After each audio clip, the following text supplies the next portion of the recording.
बस इधर से आओ ना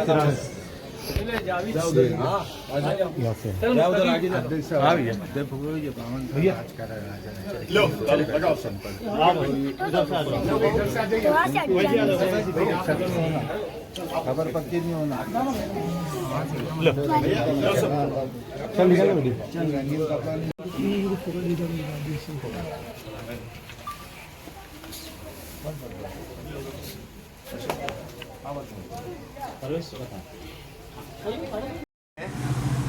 काय प्रतिक्रिया आहे तुमची?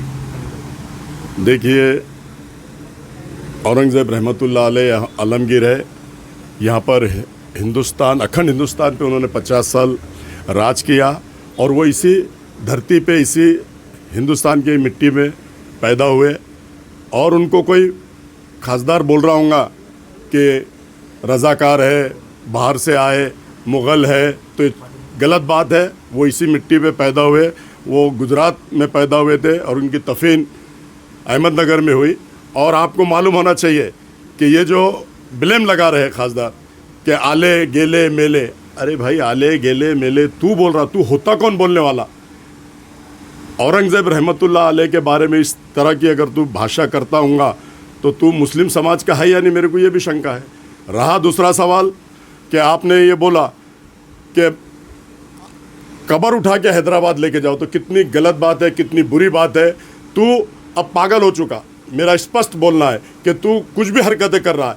तू बोल रहा है कि आदर्श घोटाले की आवाज़ मैं उठा रहा हूँ, उठा, अच्छी बात है, लोगों के सुख दुख में आना चाहिए, चाहे कोई भी समाज का हो। तू यहाँ जाकर हाथ जोड़ रहा, वहाँ जाकर हाथ जोड़ रहा। तेरे को ये मालूम है कि तूने मुस्लिम समाज के नौजवान बच्चों को बटन प्लेयर बोल के, बटन के नशे में आके पुलिस की गाड़ियाँ जलाई, पुलिस पे पथराव किया, ये बोलने वाला तू खुद है। तू मुस्लिम समाज के ऑटो पर चुन कर आता। दंगली झाली त्यावेळेस तुम्ही ज्या दंगलीमध्ये पोरांचं नाव आलं त्यांच्या जामिनी देखील तुम्ही गेल्या होता, त्यावरून तुमच्यावर टीका झाली होती।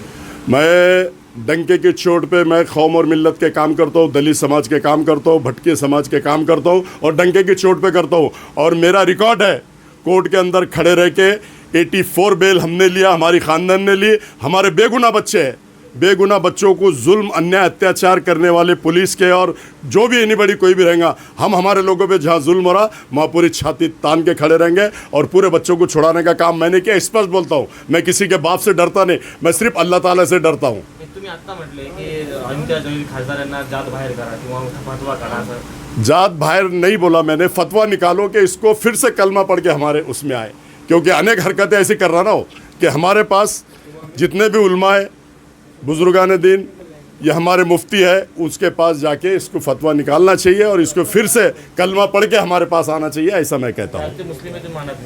अरे वो इसी हरकतें करेगा, ऐसी हरकतें करेगा तो उसको फिर से कलमा पढ़ के आना पड़ेगा। हाँ, अरे अवैसी और वो एक ही सिक्के के दो पहलू। आपने शोले का सिक्का देखेगा, उठाया तेल गिरता, फिर जय मरने के बाद में धर्म वीरू के हाथ में आता और वो देखता था अरे दोनों साइड ये है।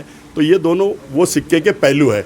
ये बोलता मारे जैसा कर, तू रोए जैसा कर। जैसे इनकी मैच फिक्सिंग हो जाती है, ये यहाँ मैच फिक्सिंग करता है महाराष्ट्र में, यहाँ से हैदराबाद जाता है, सब उनकी मांडोली हो जाती है और उसके बाद में वो ऐलान करता है चौथे दिन कि हमारा खासदार और हमारा प्रदेश अध्यक्ष जो बोलेगा मुझे मानने। बाड़ा साहब से युति तोड़ने का सवाल ही पैदा नहीं होता ना।